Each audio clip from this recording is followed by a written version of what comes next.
Déjà, hier, nous, les organisations syndicales, on savait qu'il y avait une motion de censure qui était déposée lundi. Pour autant, nous avions appelé à manifester le 23 et nous allons continuer. Et on a dit samedi, dimanche, lundi, mardi, mercredi et jeudi, on mettra plein de monde dans la rue. Mon organisation syndicale, on n'appelle jamais à voter pour l'un ou contre l'autre. Donc le débat à l'Assemblée nationale hier, ça sent le vent du boulet quand même. Pour autant, vous le disiez quand je suis arrivé, il n'y a aucune majorité à l'Assemblée nationale. Ça vous a pas inquiété quand même ce qui s'est passé hier soir après le rejet de cette motion de censure, voir des députés de la NUPES, des députés de gauche, rejoindre les manifestants place Vauban, comme si au fond, eh bien le conflit allait prendre un tour plus politique que syndical, si j'ose dire. Est-ce que l'intersyndicale n'a pas intérêt à reprendre la main très vite, au-delà de la journée de mobilisation de jeudi, évidemment, pour ne pas laisser à l'instrumentalisation politique le soin de récupérer votre mouvement, d'une certaine manière? Alors on va réagir, mais on réagit les uns et les autres sur les plateaux de télévision.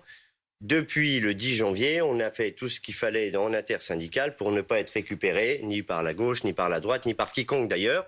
Et on aurait aimé que l'exécutif ou la majorité relative entendent et retirent ce projet. Est-ce qu'on l'a déjà vu en plus fort? C'est ce que vous espérez, en quelque sorte? C'est ce qu'on fait et on prépare la mobilisation, plus toutes ces actions coup de poing que vous venez de démontrer. Ce matin, le ferry Ouistreham, l'Angleterre, a pas pu partir. À Lyon, le périph' a été bloqué. C'est des actions coup de poing pour faire monter la mobilisation. On veut pas du chaos, mais on veut être entendu. Ça, c'est nouveau, ça, parce qu'il n'y a pas longtemps, vous vouliez mettre la France à l'arrêt, l'économie à genoux. Alors, la France à l'arrêt, oui. Reprenez les communiqués de l'intersyndicale. Jamais une fois l'intersyndicale a écrit l'économie à genoux. Jamais une fois. C'est un représentant de la CGT qui l'a dit. Donc, reprenez les communiqués de l'intersyndicale. Mais la France à l'arrêt, vous n'avez pas réussi, au fond. Comment? La France à l'arrêt, vous n'avez pas réussi. Vous avez dû changer de stratégie et organiser ces opérations plus coup de poing, plus commando.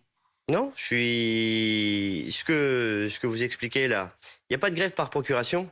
Aujourd'hui, vous allez chez Blédilet, ils sont encore en grève. Il y a encore un certain nombre d'abattoirs de chez Socopa et tout cela qui sont encore en grève. Chez Manitou, ils ne livrent pas leurs chariots élévateurs parce qu'ils sont en grève. Ça va avoir un coût économique sur le produit intérieur brut important.